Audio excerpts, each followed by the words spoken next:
میں نے ابھی جیسا کہ کہا کہ بالکل نئے خیالات اور نیا مواد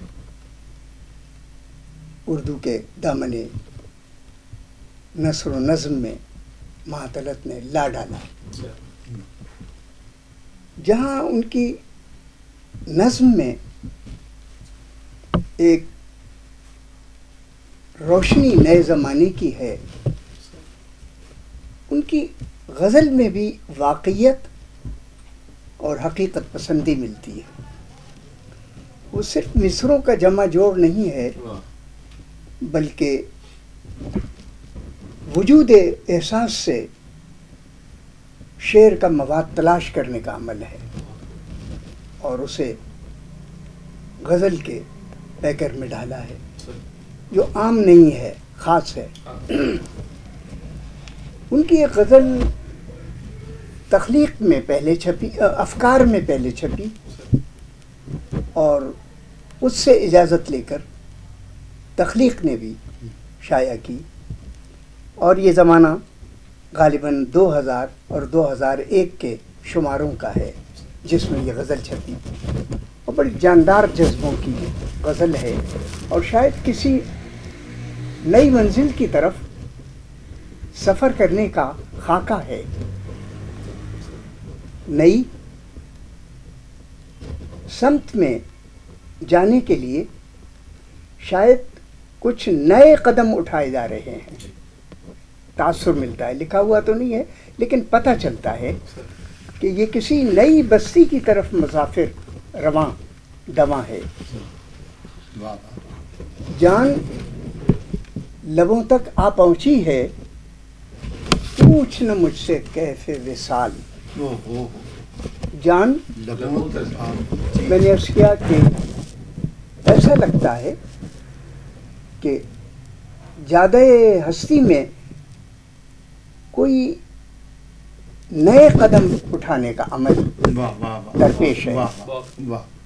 کوئی نئی گلی کے موڑ پر مڑا جا رہا ہے یا کسی نئے قریے کی تلاش میں نکل کھڑا ہے شاعر. جان لبوں تک آ پہنچی ہے، پوچھ نہ مجھ سے کیف وصال. اور ابھی تو صرف گماں ہے اور ابھی تو صرف خیال ہے. جان لبوں تک پوچھ نہ مجھ سے کیف وصال، اور ابھی تو صرف گماں ہے اور ابھی تو صرف خیال. دم کھنچتا ہے رگ رگ سے یوں جیسے لہو میں کنچ گھولے. بہت مشکل خیال ہے یہ، لیکن اس کیفیت کو کوئی صاحب اختیار آدمی بیان کر سکتا ہے. دم کھنچتا ہے رگ رگ میں یوں جیسے لہو میں کنچ گھلے. کیا ہوگا جب ہجر کی شب کو سچ مچ آ جائے گا زوال. کیا ہوگا جب ہجر کی شب کو سچ مچ آ جائے گا زوال. ایک دروازہ کھل سا گیا ہے، نیا سفر، نئے قدم، نئی گلی، نئے موڑ. ایک دروازہ کھل سا گیا ہے، ایک رستہ سا آیا نظر.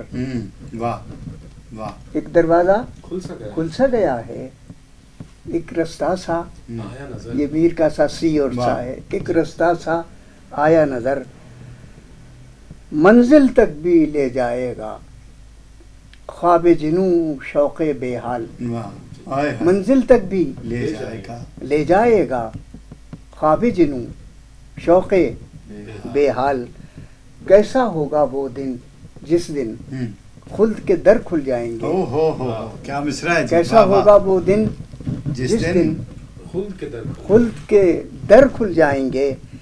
کیسی ہوگی وہ شب جس شب اوج پہ ہوگا ماہ کمال. آؤ ابھی تو سو ہی جائیں ہم تم پل دو پل کے لیے، جاگنا ہے پھر جب آئے گی ساعت رنگی یعنی وصال۔ یہ نظم سے الگ پیکر ہے غزل کا جو ان کی غزلوں میں، لیکن میرا ذاتی خیال یہ ہے کہ جب بہت مجبور ہو جاتی تھی وہ غزل کہنے پر، تب غزل کہتی تھی اور اس میں بھرپور سچائی ہوتی تھی جس میں تصنع اور تکلف کا کوئی ذائقہ نہیں تھا۔ نظم میں تو ان کی فطرت تھی اور غزل میں ان کی چاہت اور شوق تھا۔ ان کے تمام جتنے نظمیے ہیں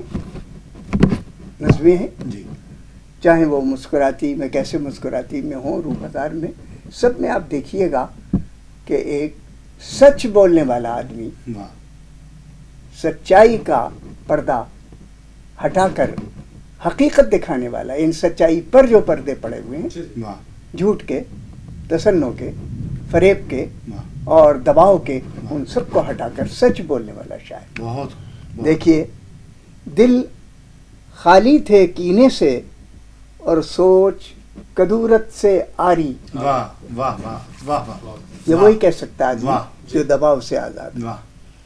دل خالی تھے کینے سے اور سوچ کدورت سے خالی، سپنا دیکھنے والی آنکھیں، شاعری اور کتابیں۔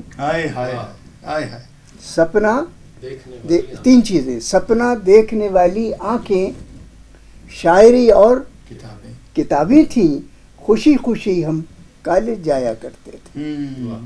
خوابوں کی زندگی، بہت خوب، بہت خوب۔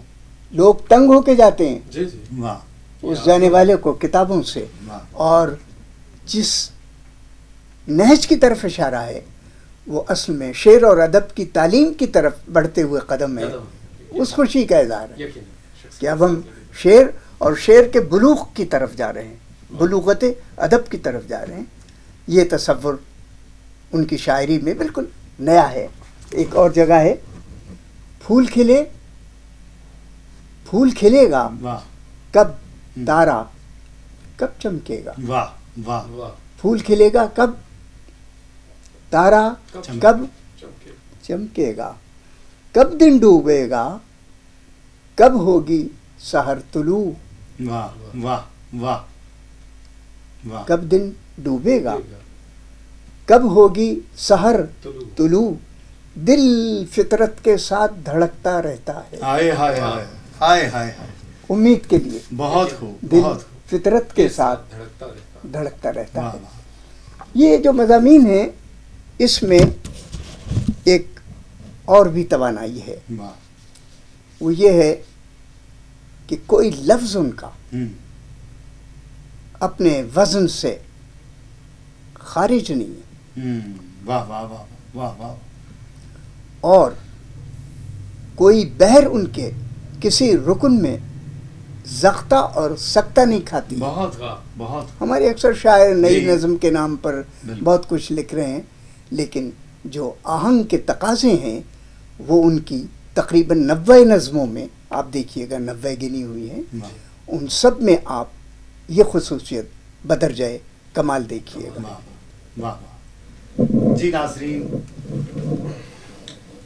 آج میرا جی چاہتا ہے کہ ڈاکٹر صاحب کے شکریہ سے پہلے میں اس بیر والے کا شکریہ ادا کروں کہ نہ وہ گلی سے گزرتا، نہ بچی بیر اٹھاتی اور نہ وہ تھپڑ لگتا، اور اس تھپڑ کے بعد یہ عہد کہ اب کسی کی کوئی چیز نہیں اٹھانی۔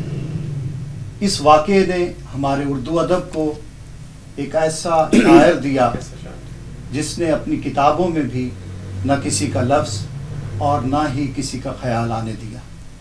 آج ہمارے پاس ان کی یہ جدید شاعری، جسے پڑھ کر سب دنیا اپنے لیے ایک ایسا شعر سمجھ رہی ہے، ایسا کلام سمجھ رہی ہے جسے آج تک نہ کانوں نے پہلے سنا ہے اور نہ آنکھوں نے کبھی پڑھا ہے۔ ہم ڈاکٹر صاحب کا بہت شکریہ ادا کرتے ہیں کہ محترمہ کے حوالے سے ایسی گفتگو، اور میں یہ بھی کہوں گا کہ ایسی گفتگو پھر کوئی کر کے دکھائے تو ہم مانیں۔ بہت شکریہ ڈاکٹر صاحب۔ آپ نے محترمہ کے حوالے سے اتنی روشنی دی ہمارے طالب علموں کو کہ ان کے حوالے سے تحقیقی کام کرنے والے بے حد روشنی حاصل ہو سکے گی. میں آپ کا شکریہ ادا کروں گا. اپنے میزبان شاہد عباس اور سید خرم بخاری کو اجازت دیجیے. اللہ حافظ.